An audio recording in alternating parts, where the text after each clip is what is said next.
കോതമംഗലത്ത് നിന്നും കാണാതായ പോലീസ് ഉദ്യോഗസ്ഥനെ മൂന്നാറിൽ നിന്നും കണ്ടെത്തി.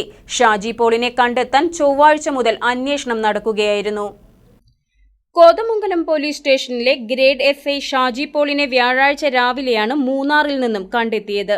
മൊബൈൽ ലൊക്കേഷൻ ട്രാക്ക് ചെയ്തതിലൂടെ ബുധനാഴ്ച രാത്രിയിൽ ഷാജി മൂന്നാറിലെത്തിയെന്ന വിവരം പോലീസിന് ലഭിച്ചു. തുടർന്നാണ് മൂന്നാർ കേന്ദ്രീകരിച്ച് അന്വേഷണം നടത്തിയത്. ഷാജിയെ മൂന്നാറിൽ കണ്ടതായി പരിചയക്കാരനായ ഒരാളും പോലീസിനെ അറിയിച്ചിരുന്നു. അദ്ദേഹത്തെ പോലീസ് കൂട്ടിക്കൊണ്ടുവരികയും ചെയ്തു.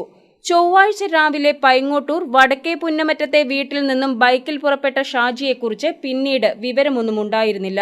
വീട്ടിലും സ്റ്റേഷനിലും എത്താതിരുന്നതോടെ ഭാര്യയുടെ പരാതി പ്രകാരം പോത്താനിക്കാട് പോലീസ് കേസെടുത്ത് അന്വേഷണം നടത്തുകയായിരുന്നു. ജോലി സംബന്ധമായ സമ്മർദ്ദമാണ് ഷാജി പോളിന്റെ ഒളിച്ചോട്ടത്തിന് കാരണമെന്നാണ് സൂചന. വിശ്രമമില്ലാതെ ജോലി ചെയ്യേണ്ടി വന്നതുമായി ബന്ധപ്പെട്ടുള്ള പ്രശ്നങ്ങൾ ഉണ്ടായിരുന്നതായും സഹപ്രവർത്തകർ സൂചിപ്പിച്ചു. KCV news, Kothamangalam.